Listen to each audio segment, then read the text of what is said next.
TrekProfiles Podcast, episode 35, recorded March 2020.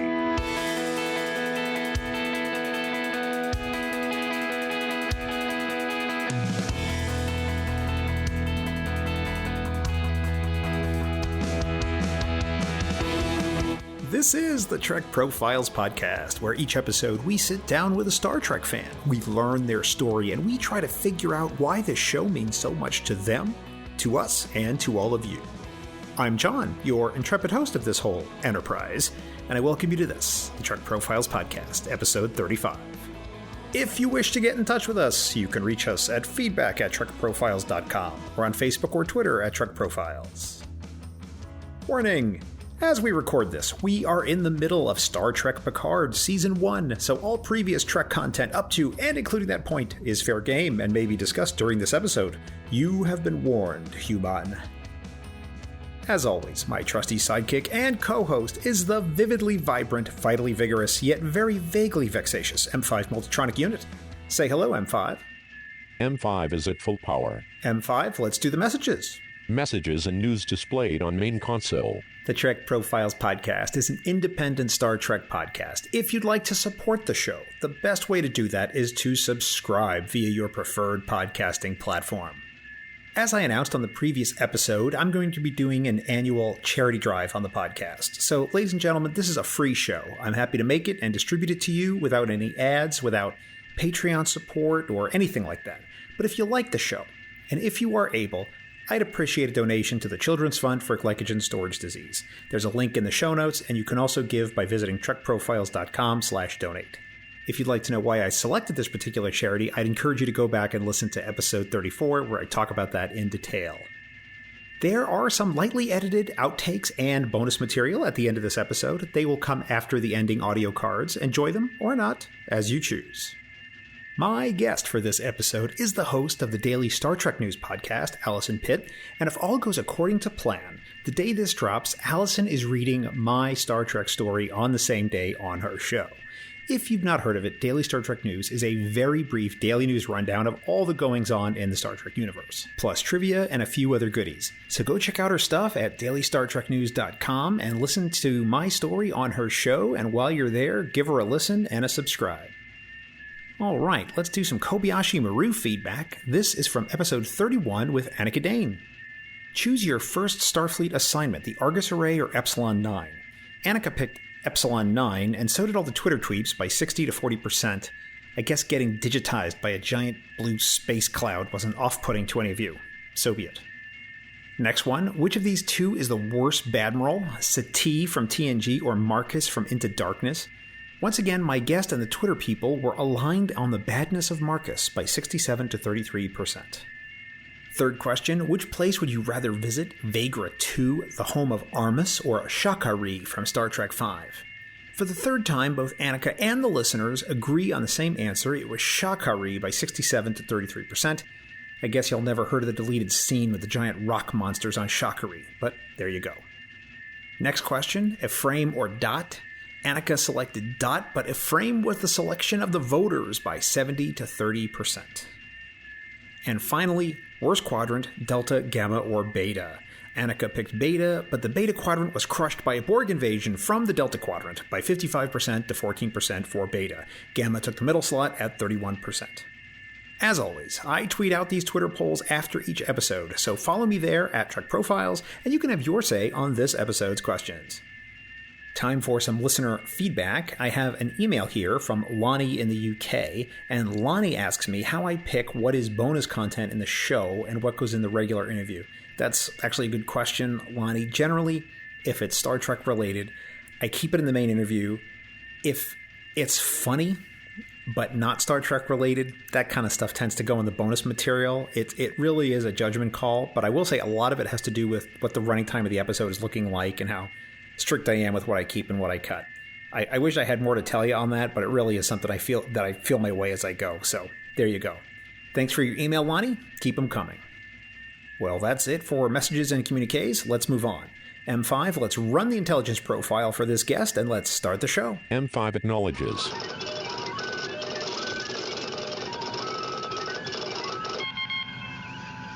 Her favorite character is Riker, and her favorite ship is the Enterprise D. She's currently rewatching Deep Space Nine, but she says she gave up on it. What the what? She's a big fan of everyone's favorite letter of the alphabet, Q. You can find her on the interwebs at dailystartreknews.com. From Southern California, North America, Earth, in Sector 001, it's Alison Pitt. Welcome, Alison, and thanks for being on the podcast. Hi, John. That was an amazing introduction. Thank you so much for having me here. I'm really excited, and I can't wait.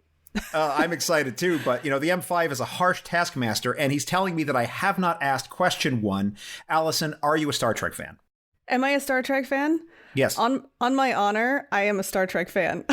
and since we are on video, but This is an audio podcast, you are giving me the Vulcan salute, which is not only the correct Star Trek greeting, it is also coronavirus approved. Yes. So that's the 2 out of 2 stars, 2 out of 2 greeting for that. So that was outstanding. Have you seen all the episodes and all of the movies and all the canonical Star Trek content, Alison?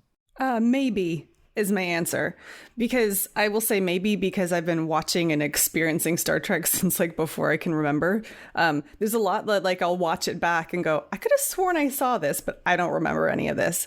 But that's not unique. That's not unique to Star Trek.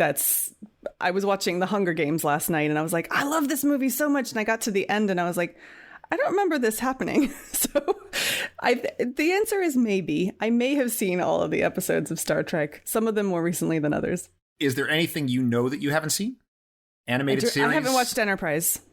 Yeah, that was on while I was abroad, and I never found it. I'm sure it plays in the UK, but I don't know on what channel or where. So no worries. Are you going to go back and become a completist at some point? Yeah, I intend to. My problem is, I'm sure we'll talk about it in more depth. I got stuck on DS9.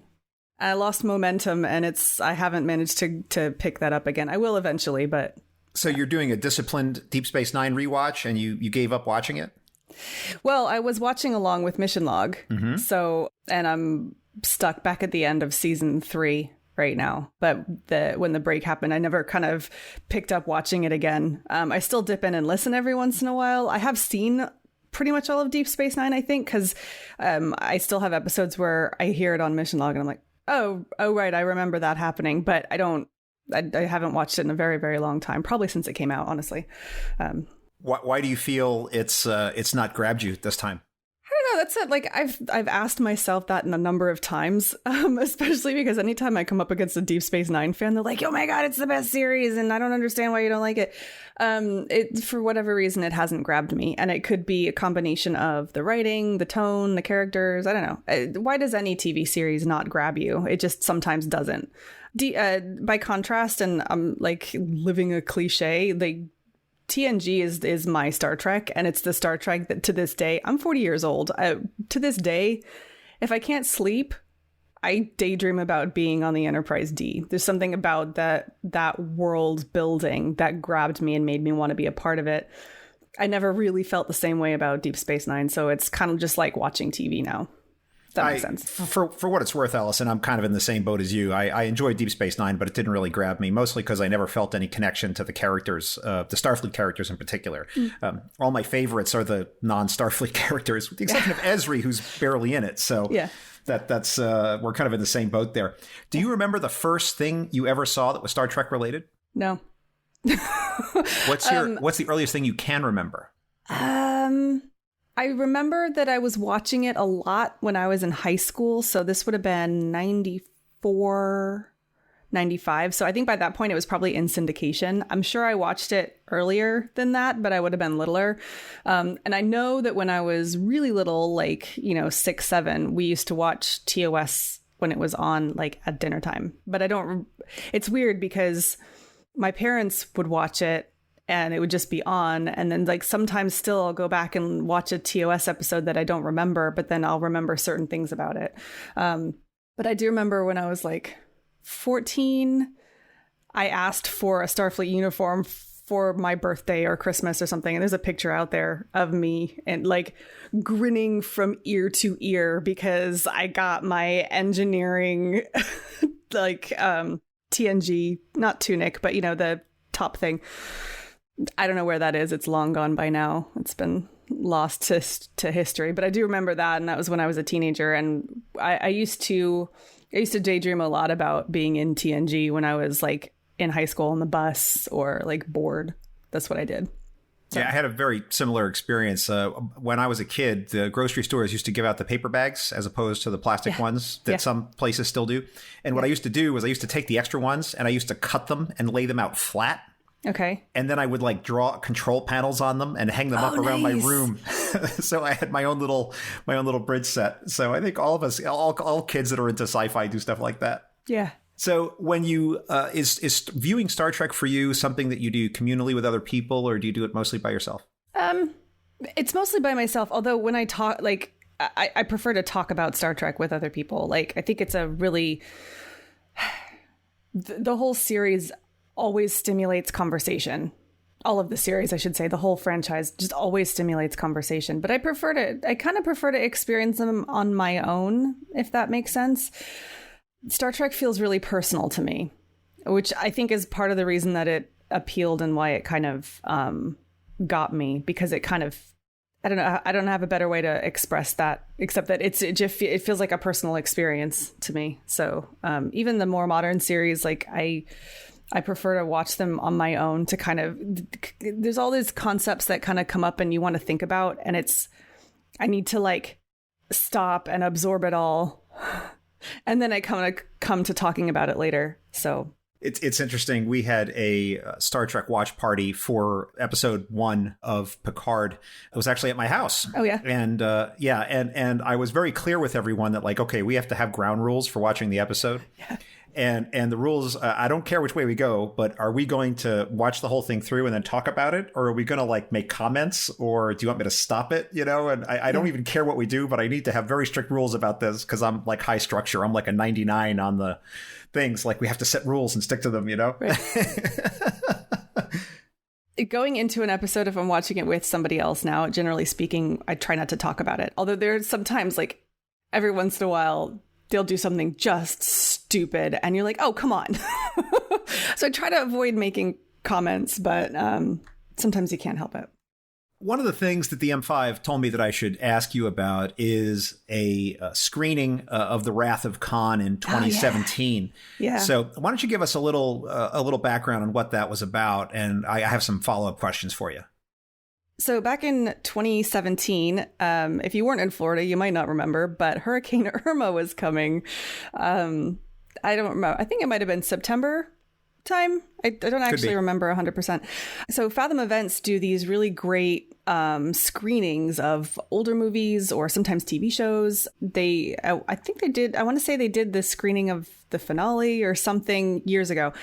Anyway, they were putting on a like big screen showing of Star Trek II: The Wrath of Khan, which everybody knows is one of the best. And that doesn't happen very often, so I was absolutely there. And then Hurricane Irma happened because it was scheduled right in the middle of when Hurricane Irma was due.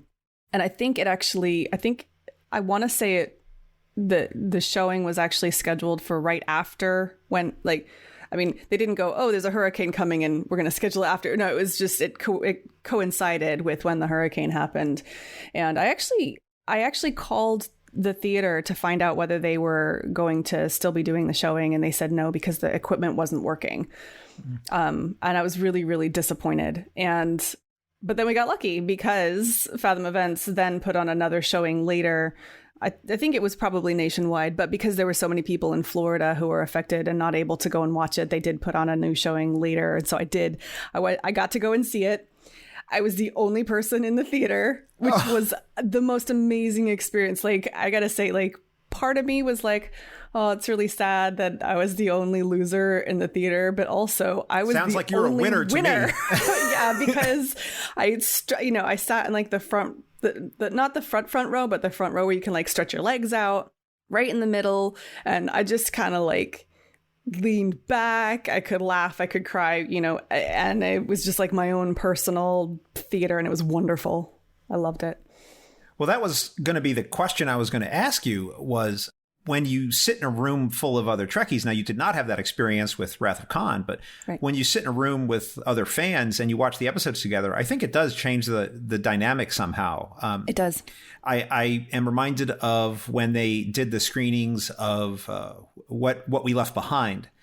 And I went to one of the screenings for that. And I also went to that Wrath of Khan screening, the one here, and I took my kid to that. So that was a great time. So we were aligned in 2017 going to see that. But when we went to see that, I was surrounded by some of the local fans here that I know, which was great. And it was a room full of people, and it really changed it. And I was at the level of supporting it where I got the screener access.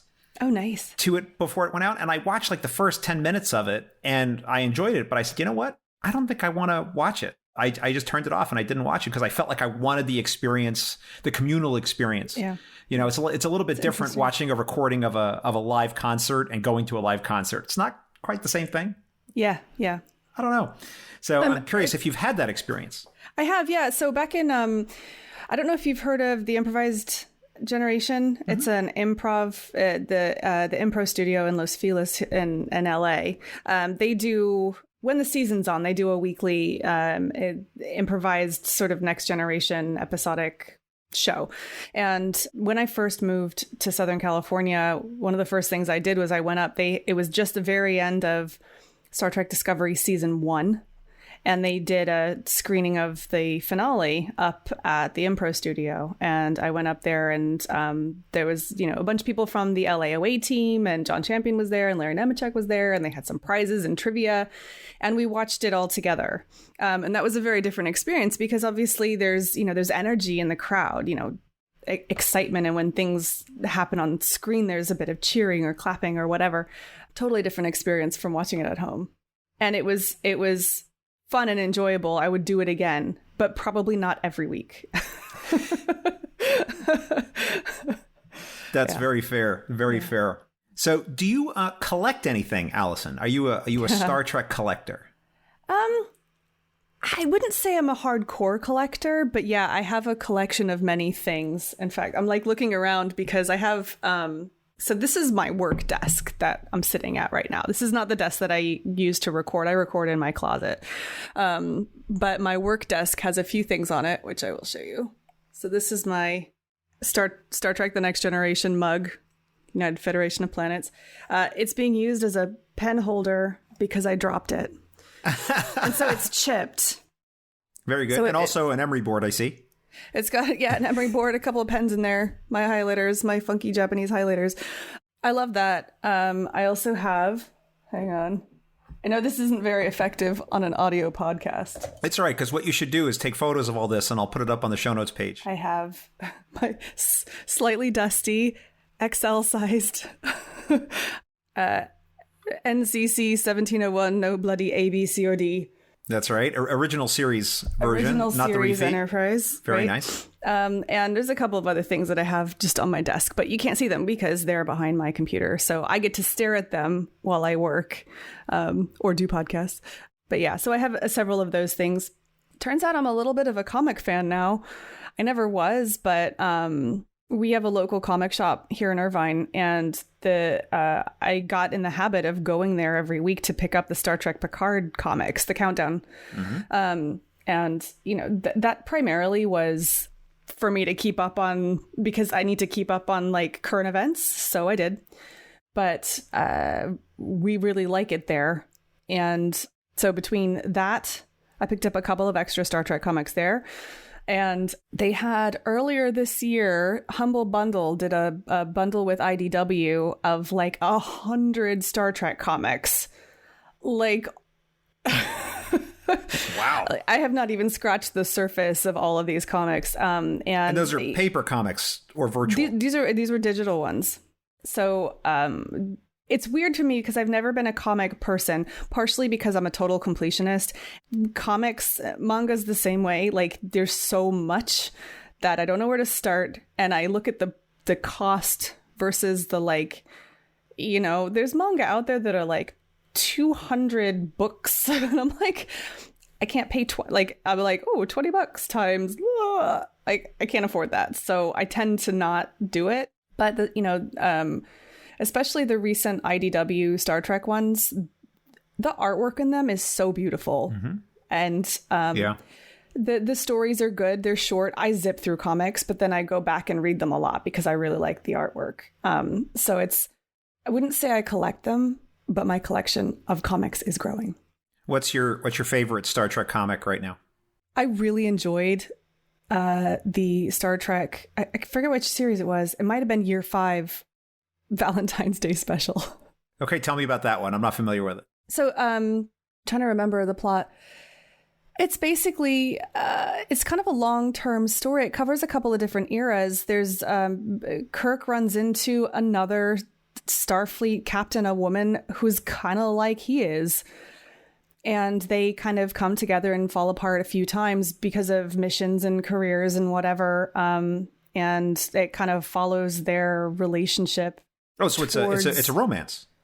Yeah, it's a romance between Kirk, and it's a lot different. It's not like the Kirk that you know from the series where he's, well, we could talk about this more. Kirk in the series, like he's never like people characterize him as a womanizer, and I don't think that's entirely fair. I think that he had relationships with a number of women, but I don't think he was never a pickup artist or anything like that.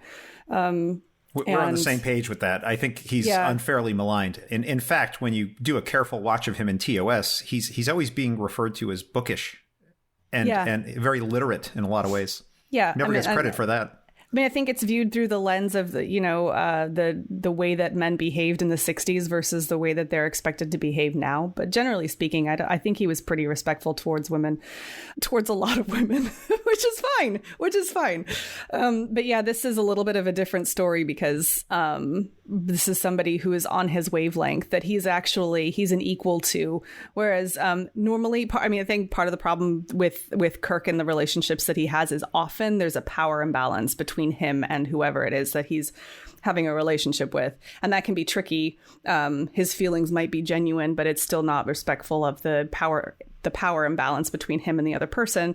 Whereas in this particular one, there is a power balance between him and it's a captain of the same rank who's a very similar career and that sort of thing. So it's cute. And the art is good. It's a little disconcerting to see pictures of like Kirk in bed. It's not like pornographic. Right. But it is a little bit like confusing. But it's it's really good. I would recommend checking it out. I don't know that it might be still in print at the comic book stores, but you can certainly get it digitally. That's for sure. Have you ever gone down the fanfic or even, heaven help us, the /fic rabbit hole? No, it's not really my thing. I like. There's extensive amounts of that out there for sure. Yeah, I prefer to keep. So I don't remember stuff very well. I think I alluded to it before. I don't remember details of things very easily. So I try to keep my canon as simple as possible. If you try to please don't try to catch me out and ask me some obscure question about trivia because I don't know. I'm really terrible about that. That's not what we do here on this show, okay, Alison. Good. So rest assured, you're fine. But and fanfic and all that kind of falls into the same category. I like it. It's fine, but it doesn't kind of fit into the world that I've built into my head most of the time. So I don't tend to. It doesn't really. I can appreciate it as a genre, but it's not really for me. I have the same problem with a lot of that stuff. And I was just having this discussion, I think, on another podcast recently with another guest where I cannot separate the novels of the novelizations of the films from the films. Right. And when I see things in the movies, my reading of it in the book has really influenced me to what I see on screen, and I can't separate it anymore. So I sometimes get into trouble because I'll say things like, that's not why that happened at all. It's because of this other thing. And people are like, where's that from? Like, right. Yeah. So what's the thing you are most proud of in your collection? What's the thing I'm most proud of? So I'm looking around because I can see most of it. Honestly, it's probably going to be my Imzadi book. So I have a hardback version of Imzadi, which is a novel by Peter David, and it sort of sets the background for the relationship between Riker and Troy. And I personally think it's a hugely influential Star Trek novel because even people that don't read Star Trek novels know Imzadi. They know the term Imzadi. They know the basic storyline of what happens. I found this in 2018, maybe. So at the Roddenberry table where I work, throughout the week at STLV, they were selling off just tons of books. They had piles and piles of books that were basically from the Roddenberry's library, that they'd had over the years. So they were selling them. And this one I came across, I will take a picture for you later, but you can see the inscription there says, "To Majel, long live Loxana," and it's signed Peter David. And that's probably my prized Star Trek position. And that was just for sale at the table, and you just picked it up, and you were like, "Yeah, I'm getting this." I saw that, and I saw the inscription. I was like, "I'm having it." It's my favorite Star Trek novel. I'm not sure I ever have completed any Star Trek novels except for that one, which I have read a few times. But yeah, I took it home. So you had read it before you picked it up? Yeah. Okay. My uncle, back when I was in high school and watching Star Trek a lot, my uncle was a huge Star Trek fan. And I remember going to visit him, and he had literally a whole wall of bookshelves that was just filled with science fiction novels. And a good few shelves of them were Star Trek novels. And I remember going over to his house, and he was like, "You can read them if you want." And the one that I picked out, the one that I happened to pick out, nobody recommended it to me, was Imzadi. And I just fell in love with it. I loved it. And it's funny because I don't recall, I must have read some others of his, but I don't really remember them. And yeah, so it was almost a little bit accidental. Nobody ever said, "Hey, you should read this book." And I went and read it. It just sort of happened that way. So, yeah. Well, I think we should talk about it. We can come back and talk about some of this other stuff in a minute, but sure. Let's dive into the book. So I'll tell you, I did read it. I don't know if you.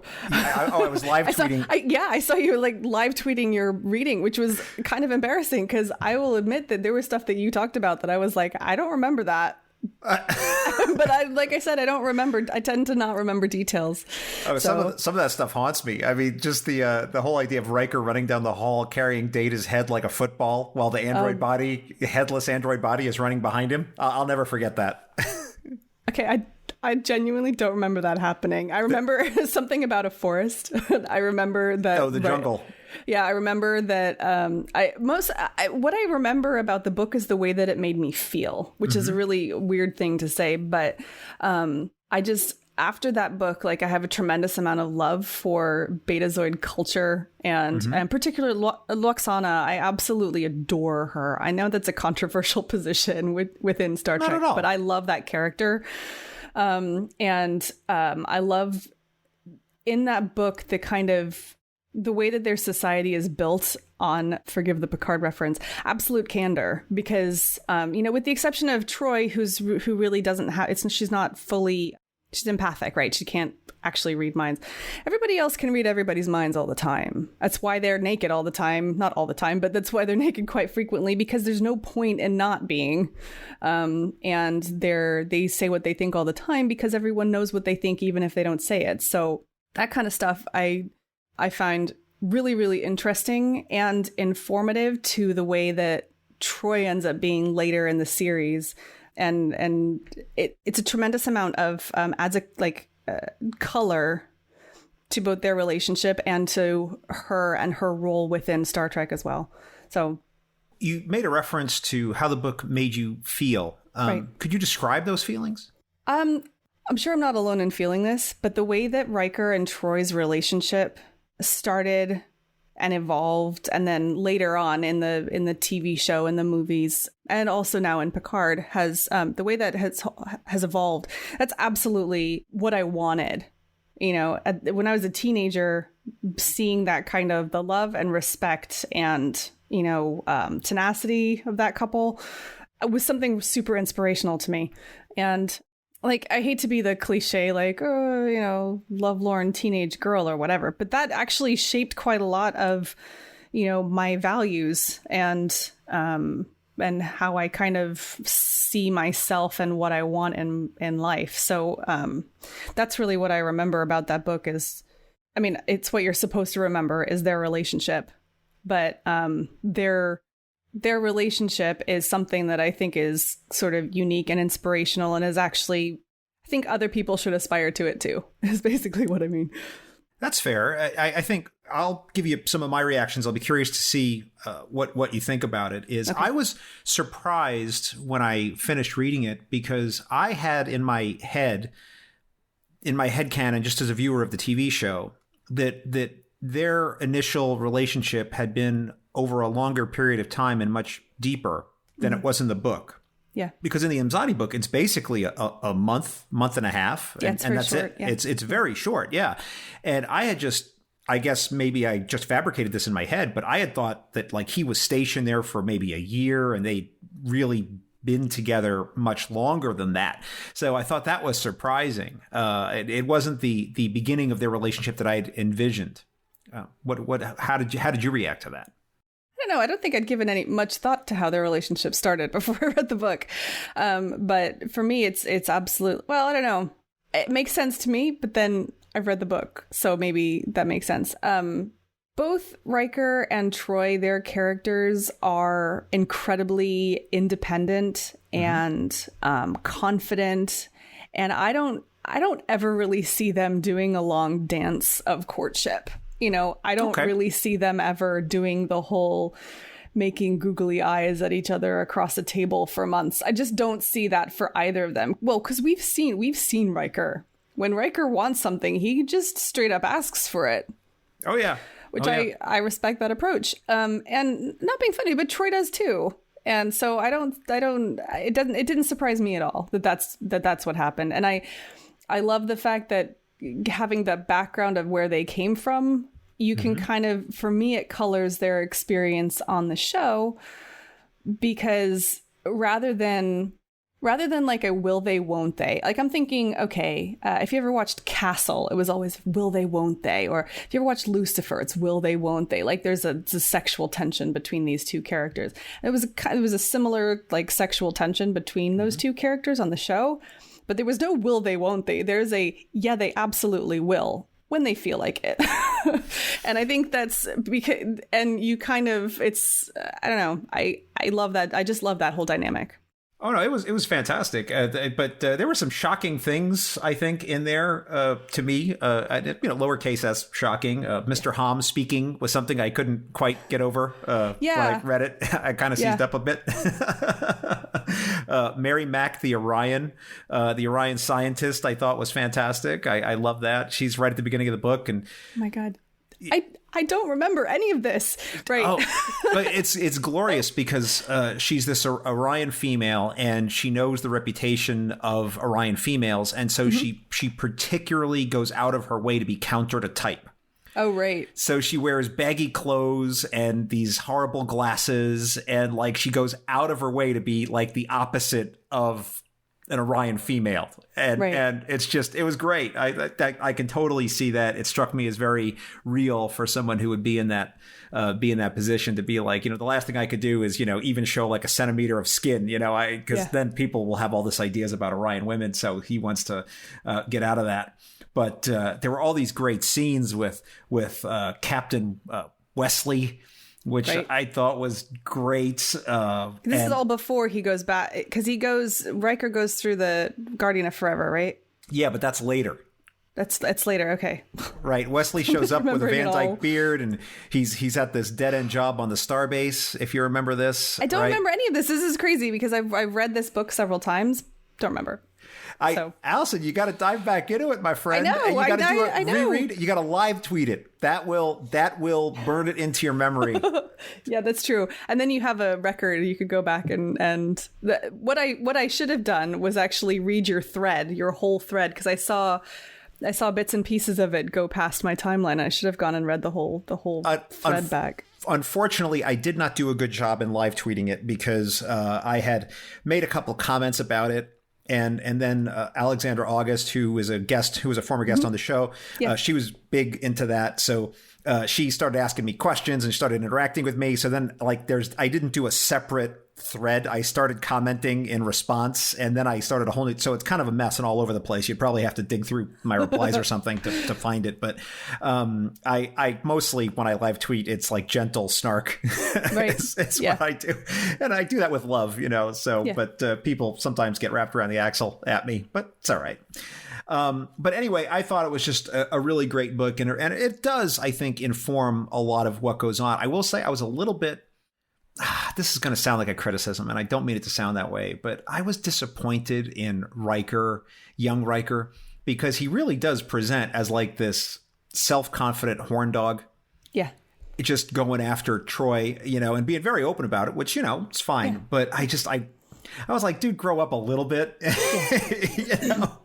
But I think we see that, though, that's a maturation of his character from something like Imzadi to much later. If you extend it all the way down to Picard. If you recall, I can't remember the name of the episode, when we meet Thomas Riker. Mm-hmm. Right. And he kind of got stunted at the time that he got left on that planet. Right. And he didn't have the opportunity like Will Riker did to kind of have the experience and leadership and sort of grow and evolve as a man. Right. Mm-hmm. And you see a little bit of that old sort of overconfident horn dog Riker in Thomas. And we see it again later on in Deep Space Nine. I think it actually marks a really consistent evolution of his character. Because, the thing is, the guy, I put it in the list, Riker is my favorite character.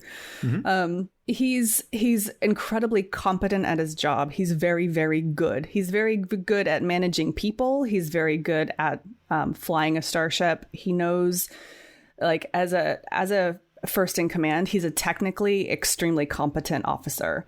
Mm-hmm. He's also incredibly good looking, and he's got a swagger and incredibly confident.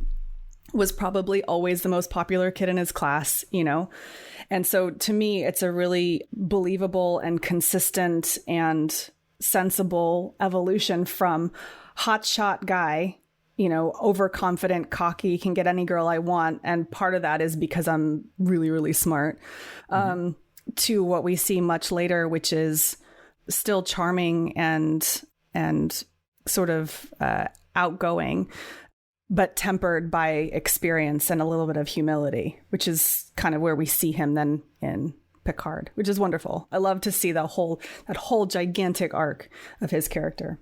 Yeah, it is nice to see sort of that younger Riker and to see him sort of develop and change right into the person that we see, for instance, in as we record this, the Nepenthe episode of Picard, right? So yeah, I'd agree with you. It's a really nice development. Okay, great. Well, let me just catch up with a few other little bits and bobs, and then we'll move on to talk about some more episodes. Sure. Do you ever cosplay at all? Not really. Cosplay is not really my thing. Part of that's because usually when I'm at a convention, I'm working. So I'm either on stage or interviewing somebody or crawling around in the press pit or something. And I need to be comfortable. Like my con kind of uniform is like t-shirt, blazer, and jeans, because I need to be able to do whatever I can. When I do cosplay, it's usually kind of like a mellowed down version. I don't know if you've ever heard of Disney bounding. No, tell me about Star Trek bounding. So Disney bounding is a thing that grown-ups, so people over the age of like 13, 14, are not allowed to cosplay at Disney. You're not allowed to turn up to Disneyland in a full Princess Jasmine costume. And the reason for that is because there are smaller children and they don't want to get confused. It's confusing for a little kid. They can't tell the difference. Seems sensible to me. So but if you're like into conventions and you like cosplaying, but you're not allowed to go in costume to Disney. So what they do is there's a practice called Disney bounding, where you basically use normal clothes that are evocative of the costume that you're trying to portray. So for instance, if you wanted to Disney bound as Pooh Bear, you might wear a red t-shirt and a pair of yellow jeans or something like that. And carry a handbag that's shaped like a honeypot, something like that. So there's actually on Instagram, you can look at, there's an account called Disney Bounding, I think.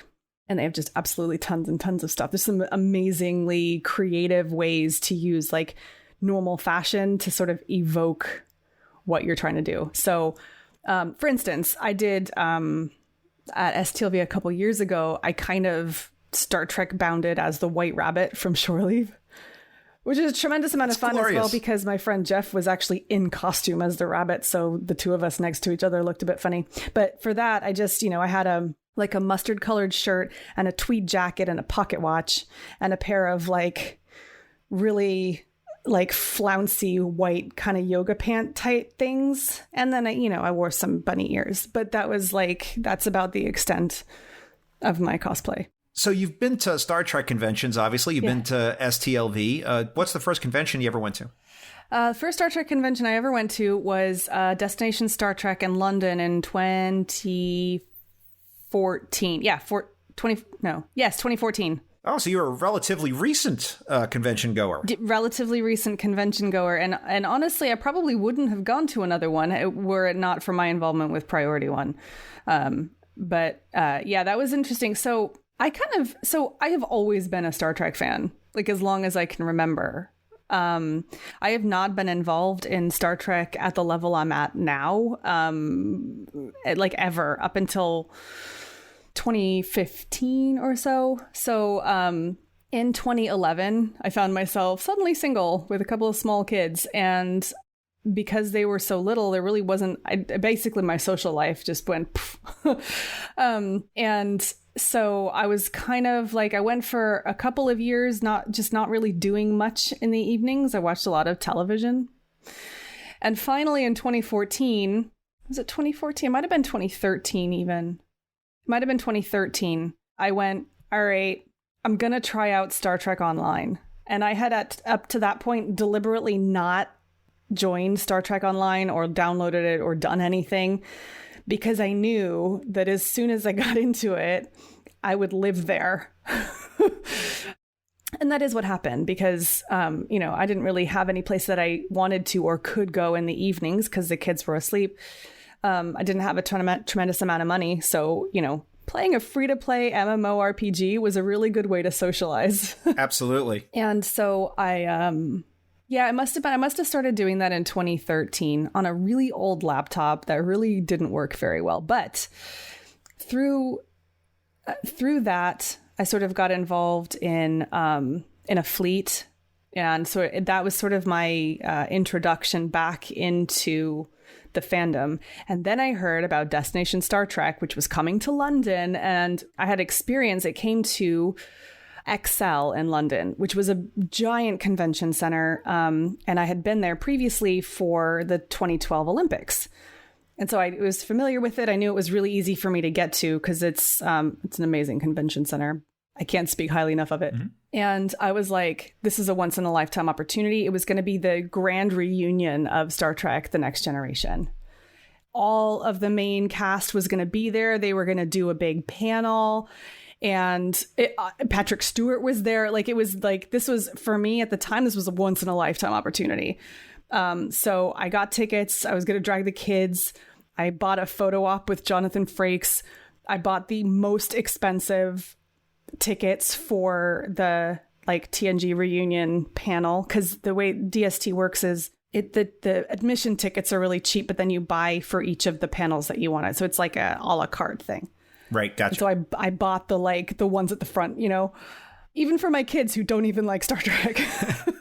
But I was like, I have no choice. This is for me. I'm like, I'm going to pay, I think it was £90 each. I'm going to do it because I will never do it again. Mm-hmm. And I had the time of my life. I have the pictures of it. I dressed the kids up. Nice. So my son is this little blue-eyed, blonde-haired British kid, really sort of slender, and looks exactly like Jean-Luc Picard out of Rascals. I will send you a picture of that too. Absolutely. I will put that up. That's hilarious. I even made him a TNG top, which he then wore with some black pants, and he looked just like him. Oh, that's glorious. So I had bought a photo shoot with Jonathan Frakes. He ended up canceling, which kind of broke my heart, because it meant that, the whole TNG reunion panel, which was moderated by William Shatner, by the way, wasn't quite full. It wasn't the collection wasn't quite complete. It's fine, because I ended up switching that photo shoot to one with Gates McFadden. Okay. And I had planned a group cosplay with me and the kids, and I was going to actually be Dr. Crusher, but my costume didn't arrive in time, and so I ended up not. But my kids were dressed up as Picard and Keiko from Rascals. Glorious. Because glorious. My son was like, My son would have been 8, I think, and my daughter would have been 4 or 5. She was 4. So they were tiny. And I have this wonderful photo shoot because this is one of the traps of being a single parent. I have to rant slightly. You go to a convention where everything's a la carte. If I want to bring my kids with me, I have to pay for them for everything too. Yeah. So my first convention experience was me paying for 3 people, 2 of whom really didn't care. They like the hot dogs. That's a big thing. Yeah. But what it meant was because in order for them to even come in line with me while I got my picture taken with Gates McFadden, I had to buy 3 tickets. So we had 3 different pictures. So I have one that's just me and Gates McFadden, which is amazing and one of my happiest pictures ever, especially because I was having a really, really good hair day. And then I have one with just my son and her because I was like, it's Picard. And then I have this one just wonderful picture with all 3 of us and Gates McFadden. And we had just recently bought one of these giant pink tribbles that is sound activated ones that shakes. And I have this wonderful picture where my daughter's holding this thing shaking and Gates McFadden, she pretended very well that she'd never seen one of them before. And everyone in the picture looks delighted. And it's just, it's one of my favorite pictures ever. And I'm super, super glad in retrospect that I didn't have that photo shoot with Jonathan Frakes because I still have this thing, I don't ever want to meet him. You're going to have to say more about that, Alison. Because I would make an absolute fool of myself. I'm so glad I didn't do that because him as a human, as an actor, director, just the way he is. Also, there's a weird, uncomfortable confusion thing there because I used to have a huge crush on him. But now that he's older, he reminds me so much of my dad. So there's a lot of confusion happening there. I don't ever want to meet him. I gotcha. Unless it's for a professional reason. I just don't. I would end up just being a weird little puddle on the floor. It wouldn't be good. Anyway, I'm sorry, I've lost the plot a little bit there. That's all right. My first Trek convention was just over the moon. Still one of my favorite memories ever. So you started going to Destination Star Trek back then. And now I just want to say, I absolutely understand what you're talking about when it comes to Star Trek Online. I have resisted playing it because back in the 90s, in 99, when I moved out to Las Vegas, I didn't know anybody here except for my mom and dad. And so I had nothing to do in the evenings. And so I went to Best Buy and I picked up an MMO RPG and I installed that thing. And that was a second full-time job. Yeah. It was a second full-time job. And I got into one of the highest level gaming guilds that was playing on the server that I was on. And I came home from work, had dinner, sat down in front of the computer, and that was 5 hours every night. And so I kind of know how that works. And so I'm I don't know if I ever want to get involved in this again, because if I wasn't on, people would start calling me you got to log in, So I knew I didn't want any part of that. So I've been kind of not getting into that so much. But at some point you made the move from playing this game to getting into podcasting. So tell me how that happened. You can blame Elijah for that. Elijah. He's the executive producer for Priority One. So set the scene for you. Back in 2015, I had a bit of a difficult time early that year because we actually got evicted from our house that we were renting. It was because the people who owned the house were selling it. And they gave us, a month or 2 to get out, but then we had to move. And that was a really, really hard time for me because I was a single parent still on a single parent income with 2 kids. I literally had just bought a cat 2 weeks before they asked us to move. And finding a place with a pet is even harder. Yeah. And it was incredibly difficult. Anyway, I got incredibly lucky, and the house that we ended up landing in was just that could be a whole other podcast about how lucky I was to manage to find that. Anyway, once we finally got settled, I was playing Star Trek Online, but then also I was also playing, I bought my son an Xbox for his birthday. So I was playing a little bit of Destiny. Destiny scares me. I have a really easy suspension of disbelief, so I get scared very easily by things like that. So what I would do is I would turn off the sound on Destiny and I'd put on Star Trek podcasts. Oh, nice. And the two that I listened to were Mission Log, because I think they were right in the middle of season 2 of Star Trek The Next Generation at that point, and Priority One, because I was a Star Trek Online fan. And so after a while, I started kind of like tweeting them, you know, being like, thank you for getting me through Destiny.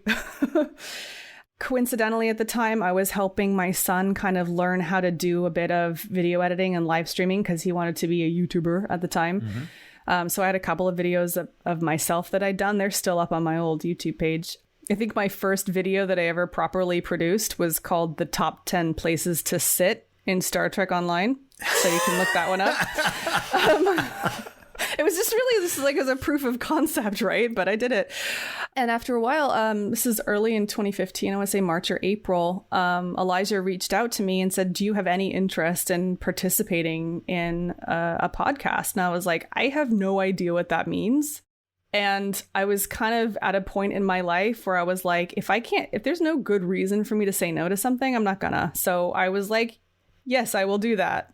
And I was so nervous and excited. I literally didn't tell anyone. And that is unusual for me because I am a huge blabbermouth, but I literally didn't tell anybody about it until after I'd already recorded the first episode, because I was so excited and so nervous.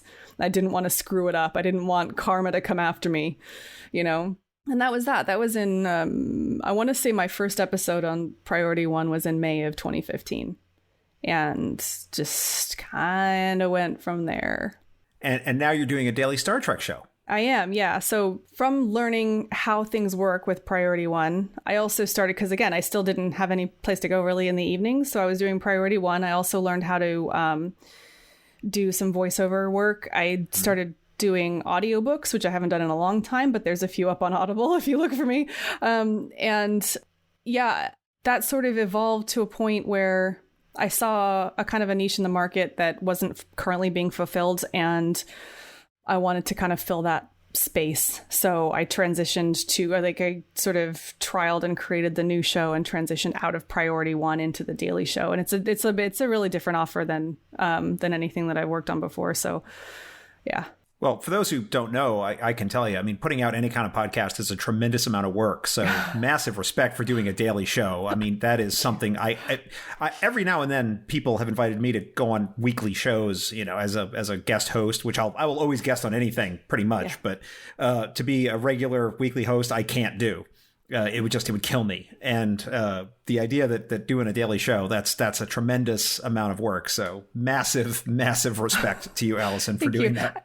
I gotta say, like, I you know, it's all about God, this sounds terrible. It's all about managing your workload. But you know, daily Star Trek news, I'm very sort of laser focused on the point, which is getting Star Trek information to people. And so there is as little fat in my workflow as I can possibly do.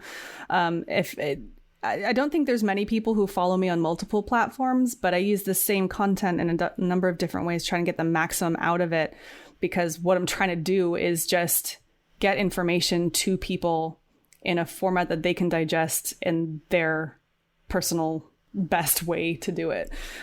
So I probably don't spend nearly as much time as you think I do on it, but that's because I've engineered the way I do it in such a way that it's as efficient as possible. So it's almost to me like I'm an engineer. Like I went to college for engineering, so it's a little bit like an engineering problem, right? How do you get the most value out of like the least amount of effort? I am absolutely sure that I could learn a lot from you, because if there's one thing I'm 100% sure of, it's that my editing routine for Trek Profiles is not efficient and is probably a disaster scenario. To be fair, I also have 5 years worth of experience of editing, and I edit a lot of audio a lot. So there's probably stuff that I do that I don't even realize I do, but that's just because I've worked in it daily for so long. So indubitably. Indubitably. All right, let's talk about some episodes, if you're game. I'm game. Let's jump in and let's talk about Devil in the Dark. Yeah. This was on the list from the M5, and the M5 tells me that you believe it is one of the best of all Star Trek. How does it merit that level from you? Well, I will explain that I actually it took me a long time to narrow down the list between, so because you asked me two things, best of Star Trek, most meaningful to me, and it took me a long time to narrow down those two things. And the way that I divided it, best of Star Trek versus meaningful to me, was the Star Trek episodes that I think really convey something that is like fundamental to humanity.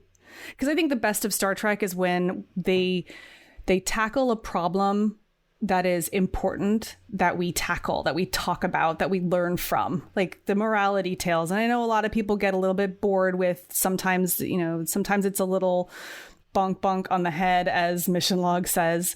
But I think Star Trek is at its best when it takes something really, really important and makes it into a good Star Trek story. And so Devil in the Dark is that for me, because it's fundamentally, it's all about trust and empathy, and I don't know how to like articulate what I'm talking about, because the miners on whatever that planet was, Genesis 6, I believe. There you go, Genesis 6. They truly believed that what they were up against was a monster. And because of that, that fear, that misunderstanding drove them to try and attack it and try to, and it was all sort of fear and misunderstanding. And it wasn't until much later in the episode that they start to understand the true nature that this was a mother protecting her eggs. And I think that that's a lesson. It's like one of those really, really fundamental lessons that we all need to be reminded of, like all the time, even on a day-to-day basis at work. So I work remotely. It's really, really easy. Well, we all work remotely these days. We all do. It's really, really easy to fall into the trap of thinking that somebody that you're working with, that you're chatting over Slack, it's easy to fall into the trap that they're incompetent, or they're trying to screw you over, or they're dumb, or they don't know what they're doing, or whatever. It's really easy to fall into that mental trap, and to get to a point where you, by default, trust that person to be doing the right thing is actually a really, really hard thing that you have to be mindful to do.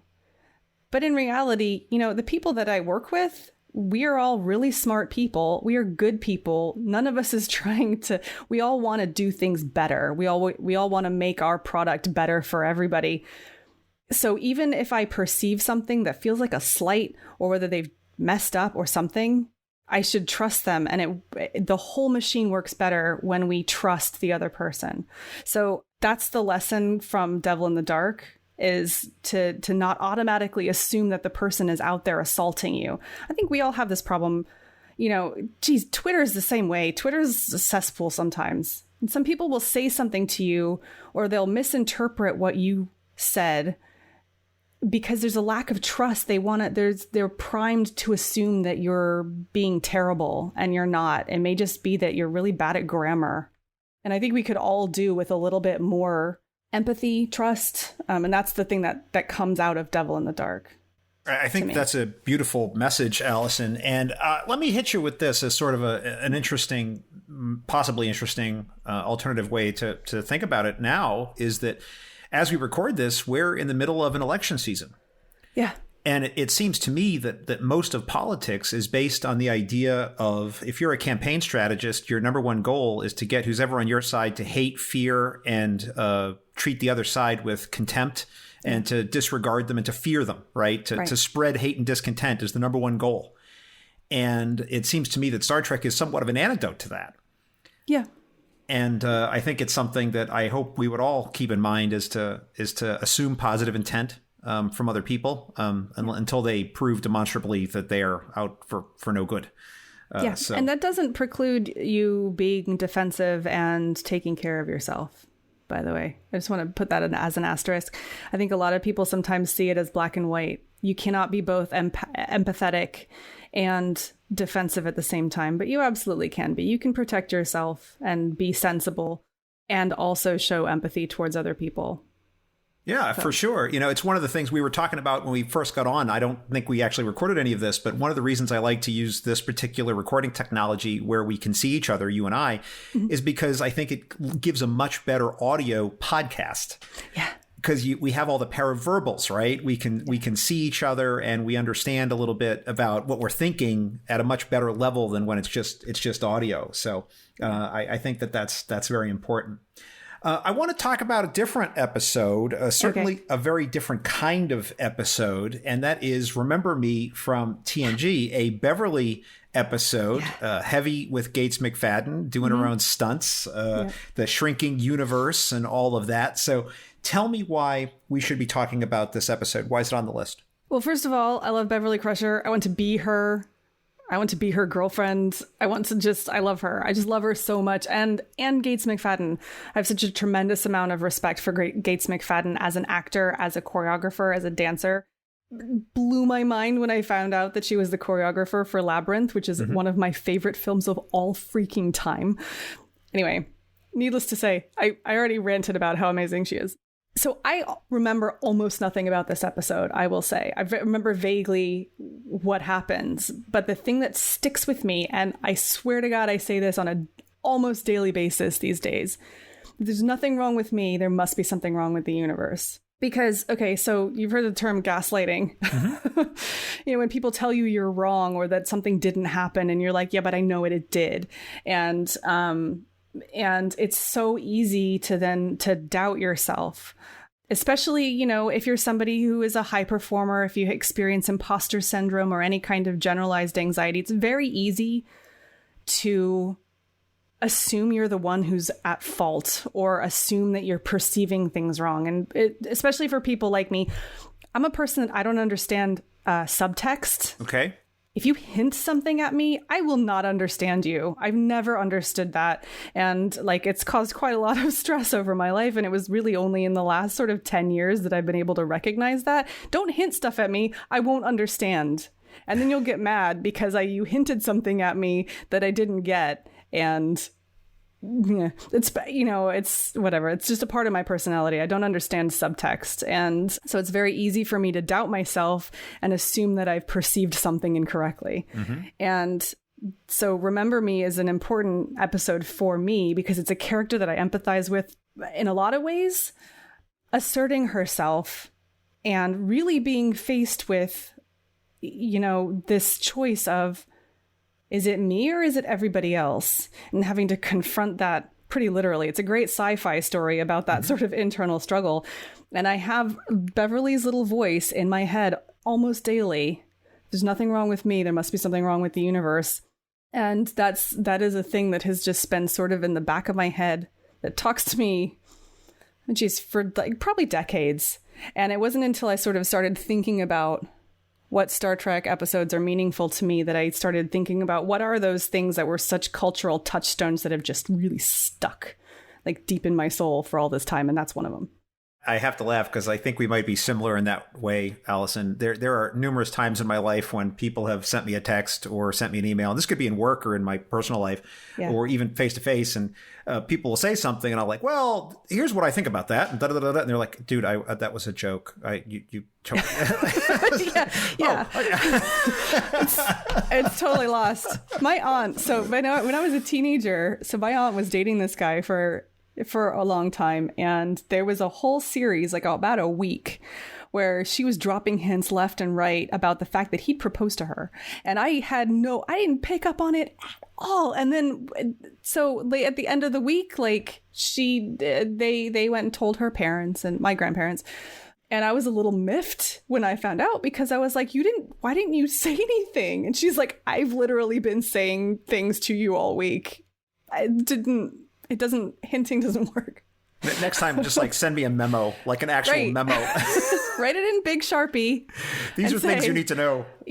So, and it's something that I struggle with because I think we seem to be a society of hinters or something, passive aggressive, or you're supposed to get what people are saying. But I absolute candor works really well with me. Let's you and me. We'll go live with the co-ed in a lot, and we'll get along great. Or that's why you can be with the Beta Zeds, right? Yes. Where they have absolute honesty. What do you think of this T-shirt? It's awful. I hate it. Please set it on fire. Right? Yeah. Oh, thank you for your honesty. Yeah.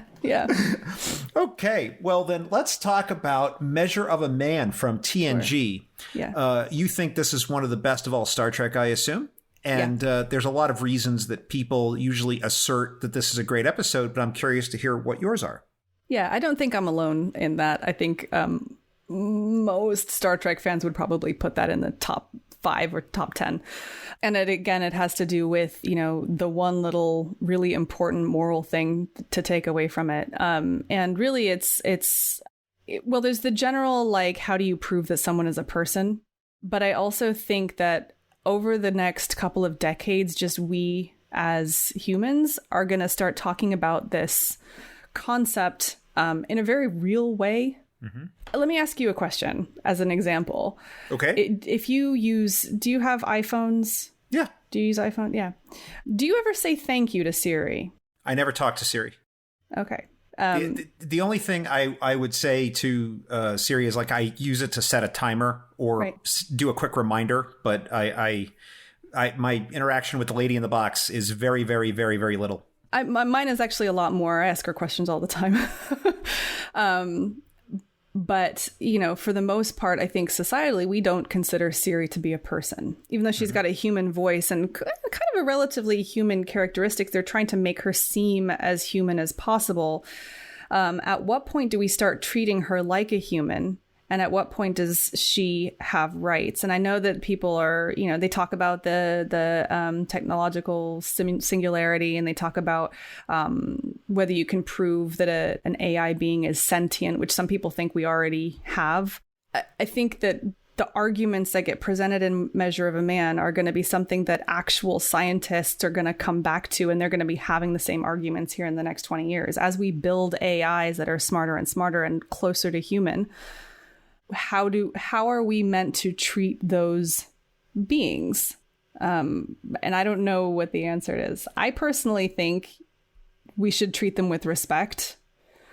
I try to say thank you to Siri when I think about it.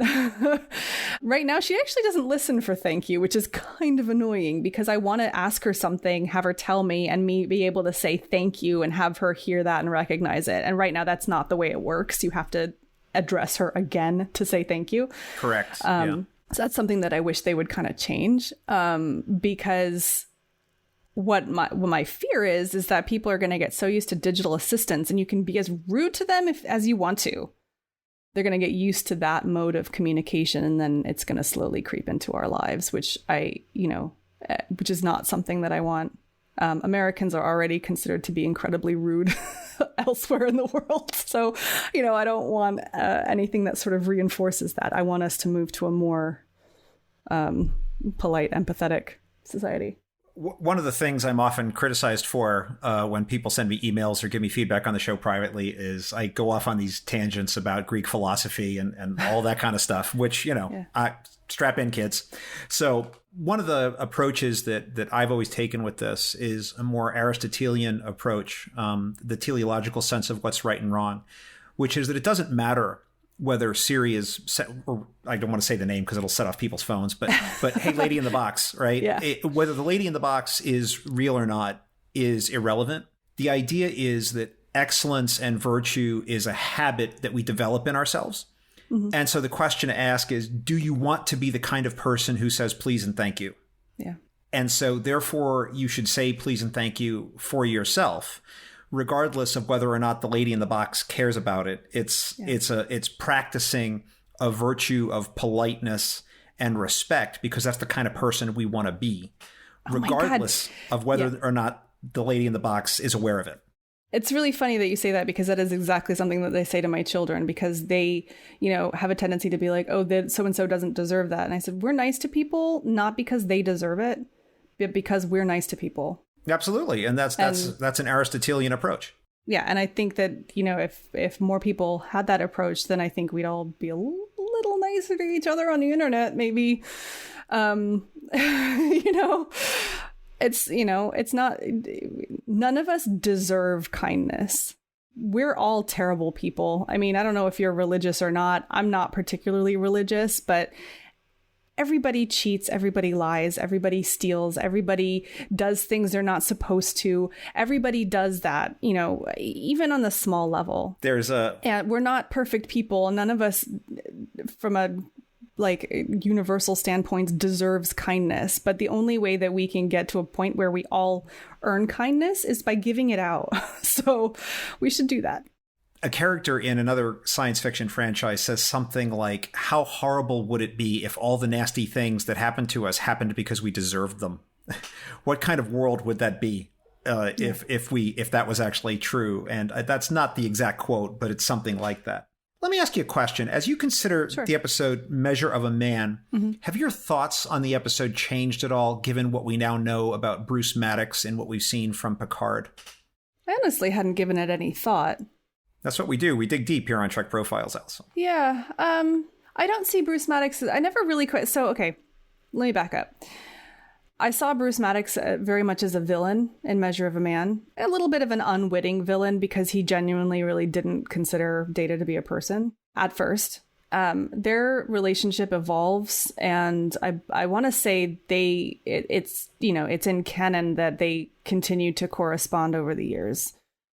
I do think that Bruce Maddox, I never saw any kind of malice behind anything that he did. And I do think he carried on his research. So no, I don't see there being any difference between him from Measure of a Man versus what we see later in Picard. I think it's a natural evolution of his character. Okay. Well, then let's move on to a lighter episode, or maybe it's a more serious episode. I don't know. We'll I'll be curious to hear what you have to say about it. And that is Rascals from TNG. Yeah. Certainly an amazing episode where we get Captain Picard, we get Ro Laren, we get Guinan, and we get Keiko turned into middle schoolers, essentially. Yeah. And they have to deal with the Enterprise getting taken over by a bunch of Ferengi with old, busted down Klingon birds of prey, which I don't really understand.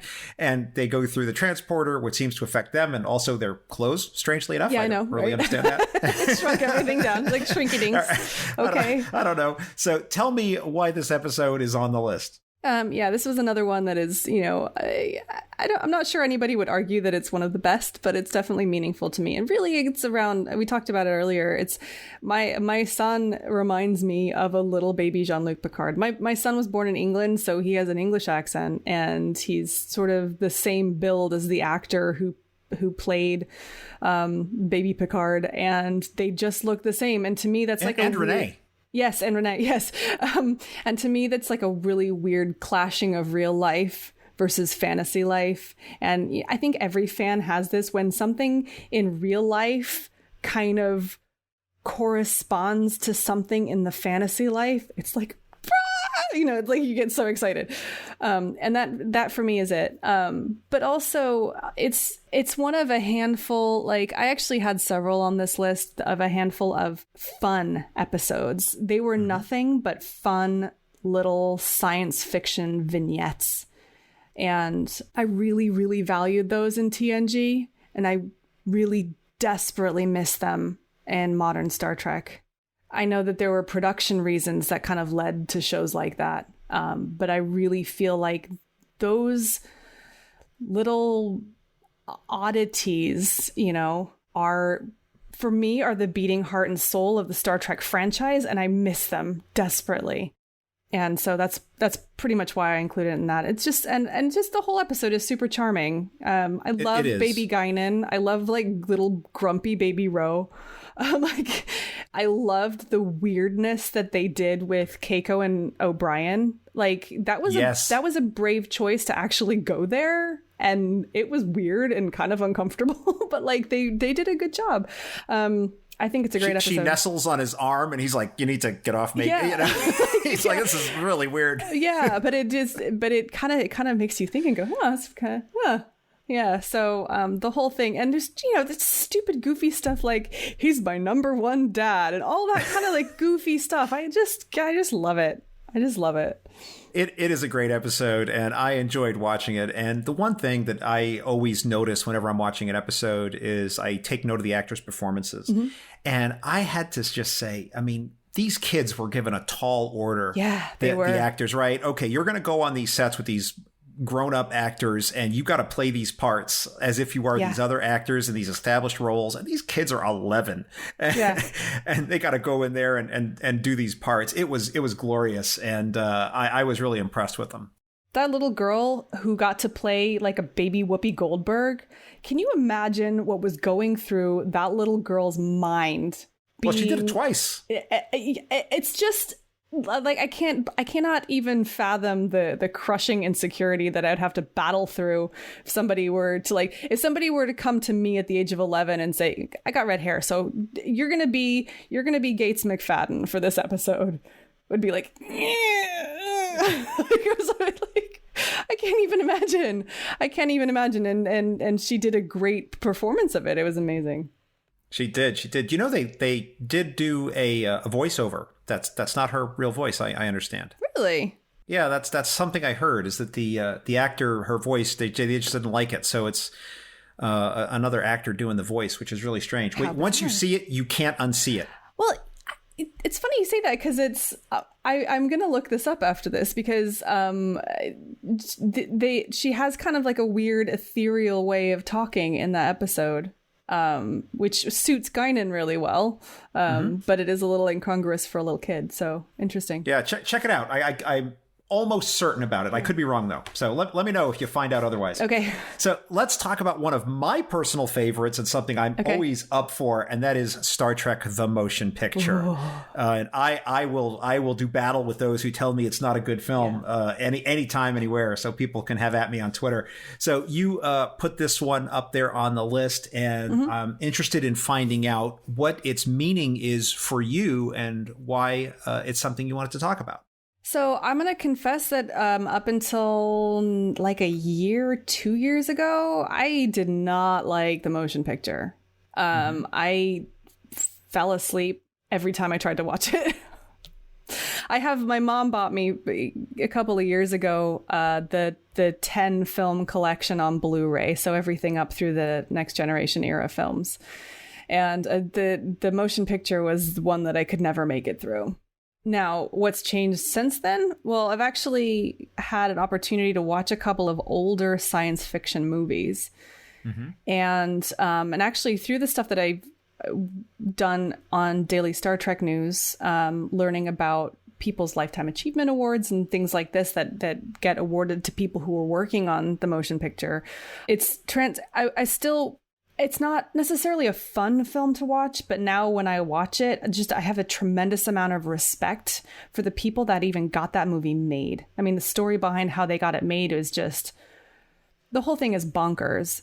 And after having seen, so I never saw 2001: A Space Odyssey up until about a year ago. I've now seen that, and knowing that sort of history, and I've watched a couple of older sort of science fiction movies that are similar. The motion picture is a really, really good science fiction movie. Absolutely. And I used to think it was boring and slow paced, but it absolutely encapsulates that style of science fiction from that era. And the people who made it are the absolute tops of their game in terms of that production. The technology that went into creating the film is top notch, and just I can't speak highly enough of it. I think Star Trek is at its best when it tells a very simple but impactful story, and the motion picture is a great example of that. It's not a complicated story.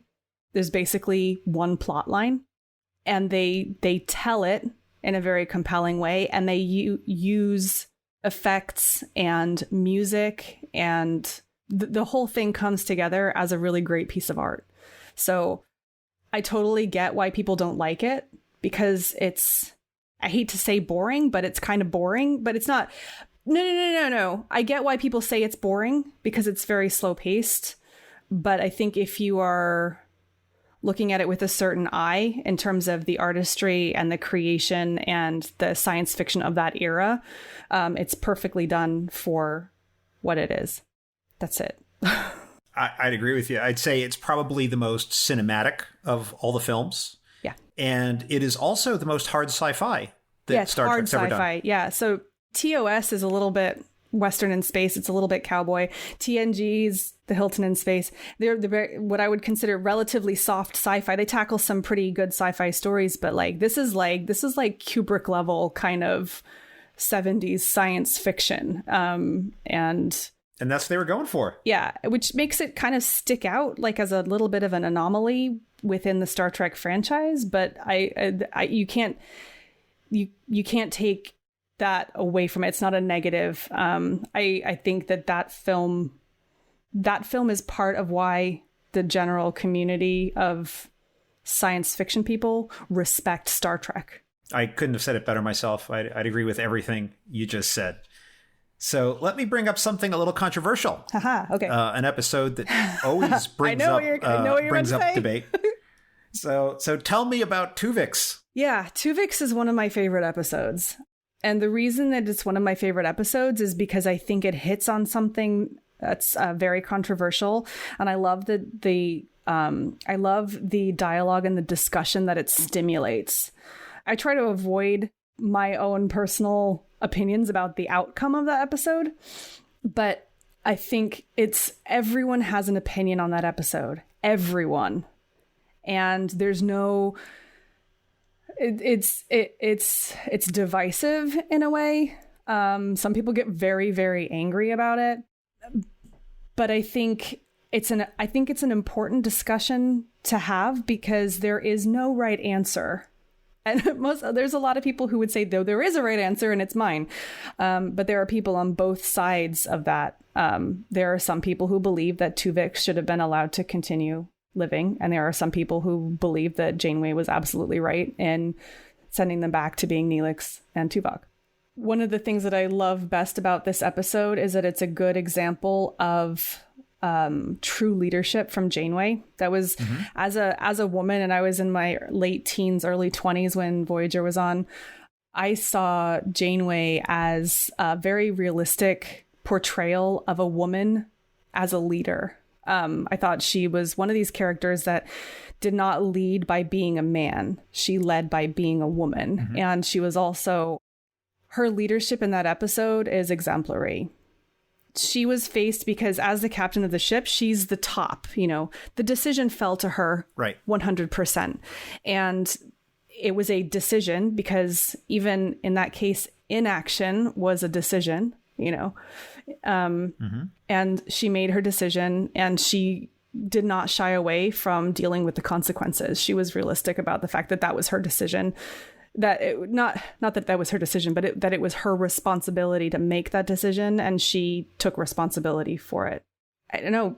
You can argue both sides of whether she made the right decision or not. But in terms of her leadership in that time, she didn't cry. She didn't try to blame someone else. She didn't try to pass the buck. She didn't try to abdicate responsibility. She dealt with the situation with sort of empathy and leadership, and she made the decision that she needed to. And so I respect that a lot. And I respect the writers for writing that because often the moral tale is obvious in Star Trek.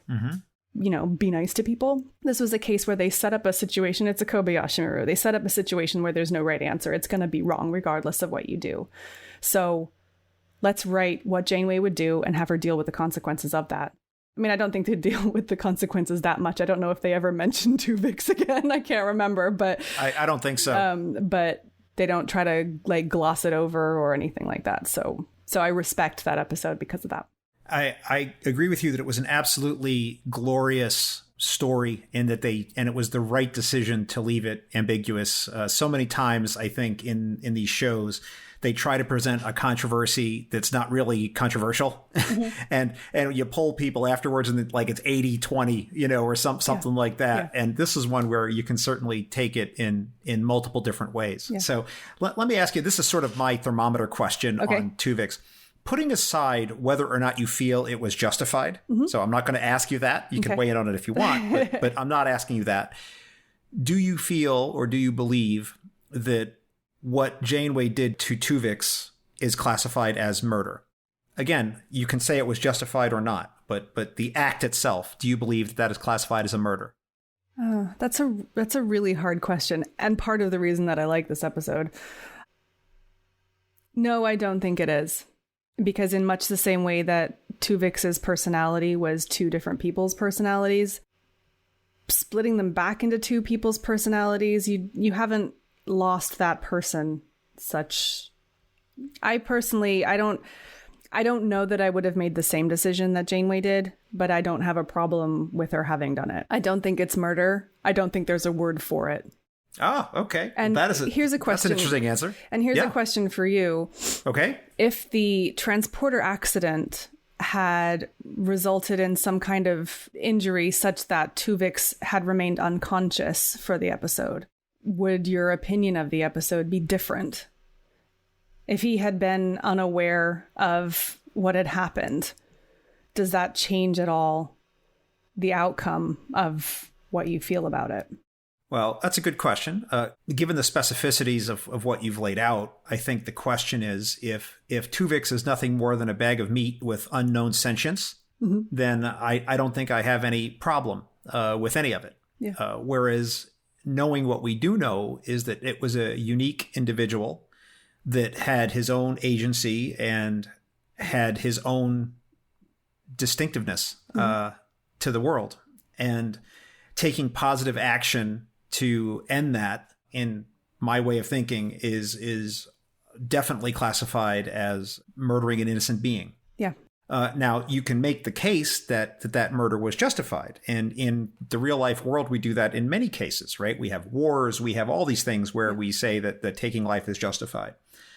So I don't say that to say that it is not permissible. I think it's two separate discussions. Yeah. But in my mind, it was a murder. And then the question is that murder justifiable? I think is a separate question. Whereas some people say, nope, she absolutely should have done it because she needed Tuvok, right? Yeah. Some people say that to me. It's like, well, you can still say that and say it was a murder, but it was justified. So I always sort of go back to the first principles and argue from that, right? Because if you want to argue a fully outcome-based ethical argument, a utilitarian argument that the outcome is what we go for, you can justify a lot of horrible stuff if you go down that route. So you got to be careful if you believe the ends justify the means, because you can turn things into a meat grinder if you really stick to that. So I always want to be very careful about how I talk about that episode. But that's one of the things I enjoy about it too, is that as long as you're respectful with other people and you assume positive intent, you can have a really great discussion about it, right? Yep. Although sometimes when it comes up online, people just, shoot me in the face with both disruptor cannons and, calm down, dude. Right. I do think that they missed an opportunity in that episode, just because of the way that they decided to go with the story. And it's something that I find they miss out on a lot in Star Trek. They missed out on an opportunity to talk about grief. People keep coming back from the dead. Okay, I was one, if I could fast forward to Discovery as an analogy, I hated when they killed Culber. I thought it was completely unnecessary and gratuitous. I hated it. I hated it when they killed Culber, and I hated it when they brought him back, because the act was done. And they completely missed out on the opportunity of telling the story of how people move on after grief and loss. They missed out on the opportunity to teach us how to do that in a way that is constructive, because that's a conversation we really don't have in public. Right. I think, we as a society, we're obsessed with living longer. We're obsessed with medicine and keeping ourselves alive forever and ever and ever. And part of the reason is because we don't talk about death and grief and loss as a part of our lives. And it's seen as this horrible, horrible thing that you can never move beyond. And things like Star Trek have an opportunity to take a really senseless, needless death like Dr. Culber's, or it could have been Neelix and Tuvok, and teach us how to move on. And they didn't. And it's something that Star Trek shies away from a lot. They go for the easy sci-fi story of, let's bring them back from the dead, rather than let's talk about Stamets and how he's going to cope with his life now that the love of his life was murdered with nothing. There was no, it wasn't saving the ship, saving the universe. No, there was nothing. He was just murdered. He was gone. And unfortunately, that happens in real life a lot. Not, yes, murders, but also car crashes, plane crashes, all sorts of tragic things happen all the time. And there's not really anybody telling that story of how we deal with that. And that's something that Star Trek has not done well. And that's the thing that I miss about Tuvix, that I feel like they missed an opportunity to talk, because had the crew had to not only deal with the loss of two of the members of their crew, but also have to live with this other person who is both of those people, but also not. That would have been a really interesting thing to explore. And I'm kind of disappointed that they didn't. But, staffing and production and whatever, it would have been really difficult to shoot the whole rest of the season. But, that's the only thing that I wish they kind of had got into a little bit more. The a related thought for me along the same lines is that I feel like I wanted to see an episode of Janeway just hitting the bottle hard in her quarters, like in a darkened room for 20 minutes. Yeah. Because regardless of whether you feel it was justified, I mean, just having gone through that's an incredible toll to sit on anyone. And I don't care if you're a super captain or not, just the weight of it has to be profound. And, you see that, for example, in City on the Edge of Forever, at least they gave a moment of that to Kirk. Yeah. And they were honest with that in the episode. And while Janeway executed on her plan, oh God, that was a horrible pun there. I'm sorry. That was not intentional. But she carried forth with her plan, and she did the thing that she had planned. I feel like, man, there just had to have been some hard moments after that. And I don't feel like we really got that in the episode. But let's move on and talk about one more episode. Sure. Let's talk about Tapestry, which is an episode which is all about consequences. It is, unlike Tuvix. So this one is certainly marvelous. And again, it has something in common with one of the earlier episodes, Rascals, in that you get these younger actors who have to play, who have to play against Patrick Stewart, who's sort of in his prime and is this incredible actor, and you got these very young actors who have to really step up their game, which is something that I appreciated about the episode. But I'm curious as to your take on it. Again, this was one of the ones that I think is, sort of best of Star Trek, because it's telling a very simple tale with a nice little sci-fi twist on it. And basically the tale is about you're where you're meant to be. There are things that are in your past that you may not like, but they are part of the building blocks of who you are. And it's something that, like, philosophy wise, is something that really impacts my life. That's the way I think of it. There are a lot of things that I wish had not happened in my life. There are a lot of decisions that I look back on and I am like, God, I wish, like, my life would have been so much easier had I not done X.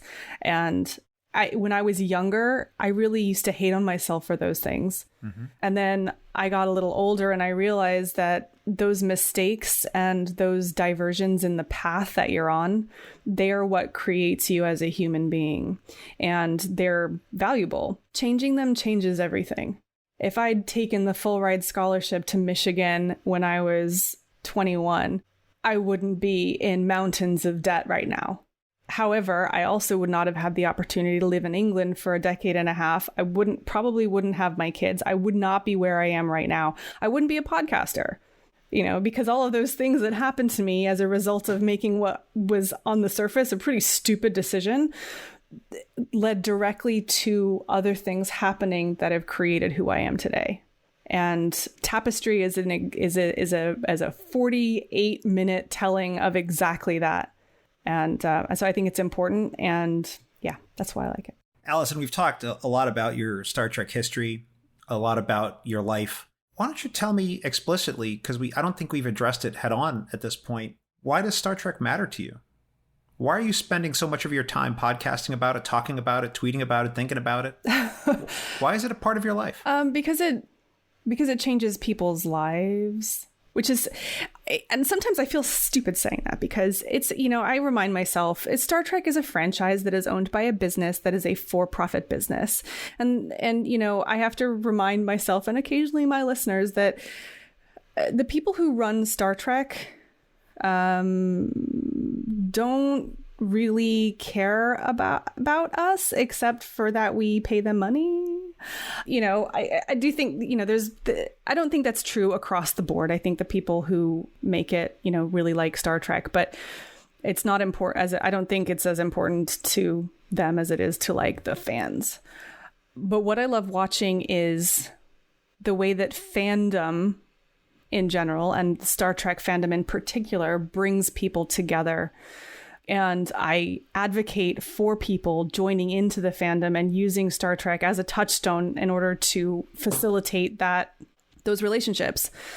So one of the things that I do on my show that's been like really impacted by the coronavirus, which makes me kind of sad, is I have a segment on Thursday where I do events where I try to publicize in-person events where you can meet up with other Trekkies, to just build that social network. Now, we can't do that anymore. But what I'm trying to do now is replace that with the digital version of it. So, hashtags on Twitter to join in and talk about Star Trek, because it's bringing people together with a common, right out of the box, you have things to talk about, right? And also, especially earlier Star Trek, less so for later Star Trek, we should be talking about the things that they tell us in Star Trek. We should be talking about the moral quandaries that they set for us. We should be discussing these things because they're important. And I don't want to ascribe too much because it's a television show, but they do raise questions that we should be talking about and we should be considering. So, and it's really fun. So, it's like I said earlier, my go-to daydream is wandering around on the Enterprise D. I have various roles. I'm never one of the people in the crew, but it's, but that's my go-to daydream because it's a place that I feel comfortable and excited and all that other stuff. But what's the difference between just liking a TV show and actually being an active participant in it? It's really just seeing how it affects other people's lives. I don't know if that answers your question. It does. And it's the premise of this show, really, is that Star Trek, for an entertainment pop culture phenomenon, has really had an outsized impact on certain people's lives. And we hear those stories on Trek Profiles all the time. And, people can go into our back catalog and find examples of that, of people that have made significant changes in their life for the better because of things they saw on a TV show. Yeah. And it's one of the most beautiful things about all of Star Trek. And I got to tell you, Alison, I've enjoyed talking to you, but the M5 is furiously signaling me. Okay. That it is now time for the Kobayashi Maru. All right. The Kobayashi Maru is a challenging and difficult test, cunningly prepared by the M5 exclusively for you. Should you not only survive the test, but pass it as well, the M5 will award you an honorary Star Trek title. Are you ready, Alison? I am as ready as I will ever be. M5, load the Kobayashi Maru simulation and prepare to record Alison's responses. Working.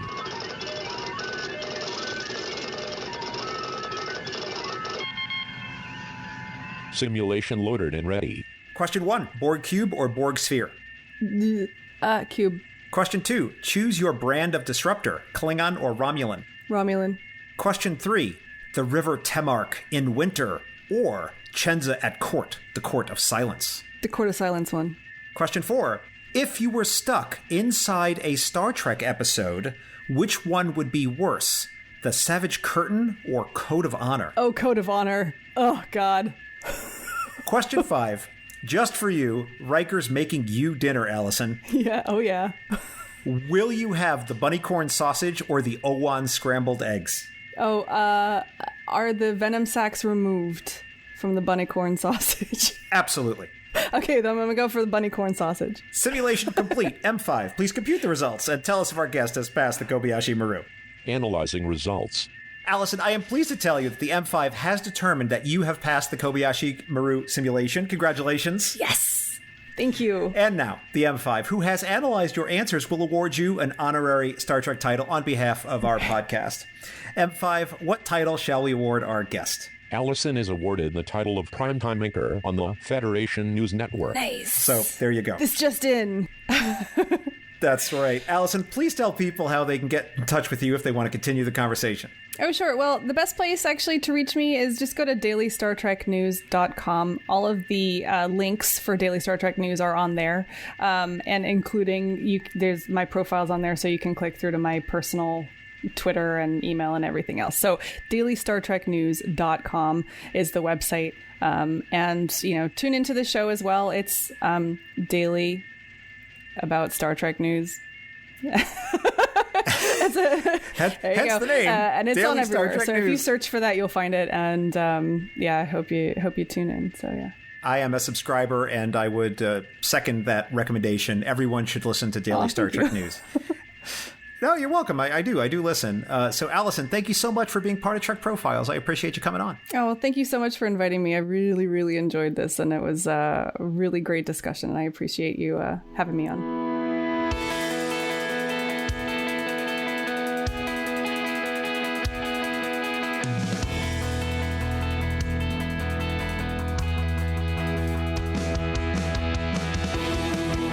Here ends this installment of the Trek Profiles podcast, and before we offer a Trek quote to close this episode, I'd like to remind you that you may send us your gracious and courteous feedback, your pitches to buy 100 gross of self-sealing stem bolts of your own design, or selfie videos of yourself doing the Riker chair straddle to feedback@trekprofiles.com, Facebook or Twitter @TrekProfiles.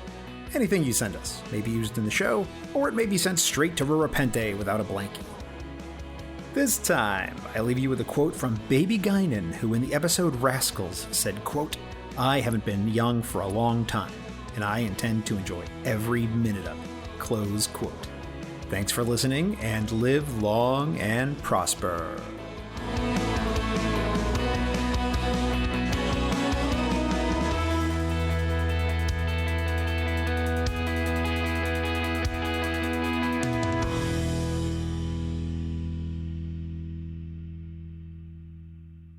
This handcrafted podcast is brought to you by Stars and Sky Media Lab. It's cosmic. All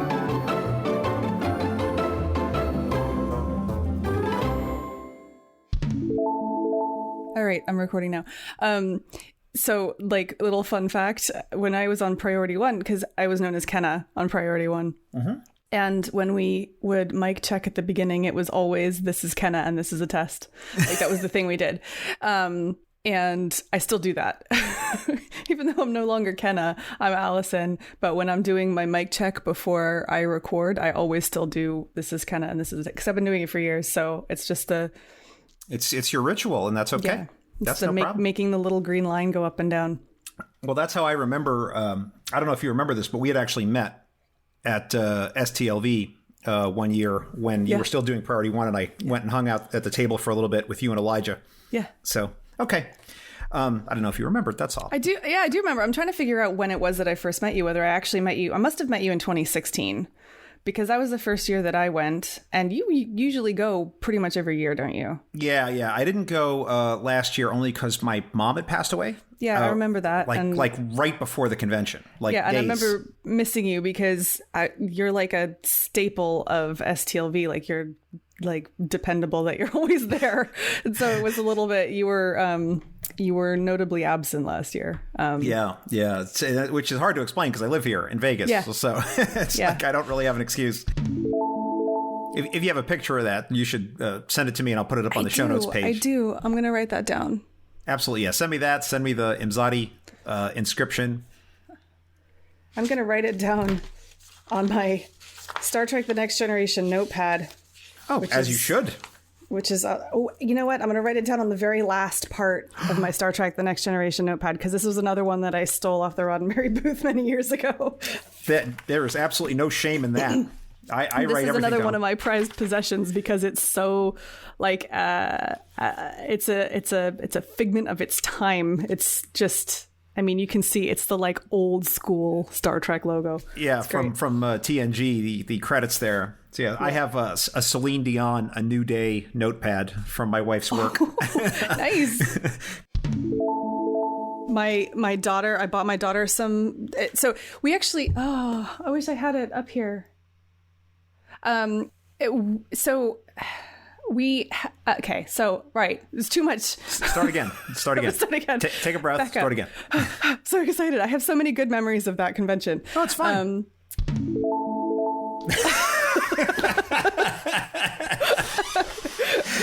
Writing these questions is my favorite part. God, the board cube versus the sphere really stumped me. You should I wish I could visualize what was happening in my brain, because I was like, okay, there's a cube and then the sphere is inside the cube and it can shoot the sphere out, so it's cooler and it's smaller, and it's but it's the board cube is the whole big thing. And then I was trying to okay, and I could be, if I was in charge of which one, and it went, there was a lot happening in my brain. The answers don't actually matter, Alison. You told me it was vitally important. No, I'm just kidding. I cheat and steal, but I never lie. Okay. Trust me, I totally get it. It's, this whole self-isolation thing, coronavirus. Yeah. All my podcast listening has gone down the tubes. Yeah, it's really hard. I'm so far behind because I just listen when I'm commuting. Yeah. Or in the car. And now that I'm at home, the only time I'm out of the house is do a power walk in the morning. Yeah, that's what I do with the kids. Yeah, just to do a little bit of exercise, and that's all I get is that 1 hour. Yeah. But I have to say, I really love what you're doing with the show, because thank you. It kind of lets you hype because it's all about the person that you're talking to. It kind of lets you hyper focus on certain subjects without there being sometimes in a roundtable discussion, there's a lot of posturing and trying to get back and forth and trying to persuade the other person around to your way of thinking. And it kind of clouds the issue. When in reality, the Star Trek fandom is so huge. This is, sorry, I'm going to ramble for just 1 second. The people that listen to my show, the people that go onto my website and various things, a lot of these people are not I say these people, it sounds terrible. A lot of the people that listen to me are not necessarily served by the mainstream Star Trek media. They don't want to know spoilers. They don't necessarily want to keep up with whatever latest, gossip, but they just want to know what's happening on, in the fandom, in the universe. And I find that I'll reach people that I've never seen before on the social media or anything like that. And the Star Trek fandom is way, way bigger than the little microcosm that we see on Twitter or on Instagram or on Facebook. I'm not on Facebook anymore. But my point being that there's no one right way to be a Star Trek fan.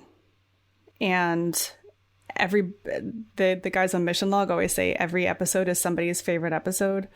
So it's nice to have a show where you are talking about one person's view of the fandom, because there is probably somebody else out there who feels the same and maybe doesn't necessarily feel like they have a voice because they always have to shout everybody else down. Yeah, we don't do that here. I mean, I do ask questions sometimes, to challenge my guest's opinion, but that's because I'm the only person here. So, and I'm trying to get to the to the root of it. There's a little clip of a Family Guy that I sometimes look at right before I do each episode. Oh, really? And yeah, it's a clip where this guy, where if you've ever seen Family Guy, where he's doing a Kiss fan club show, right? And he's like, all right, we're going to take our next call. It's like, you're on. And the guy goes, Kiss rules. And he's like, good call. And he hangs up on him. Right. I'm like, that is what I do not want to do. Right.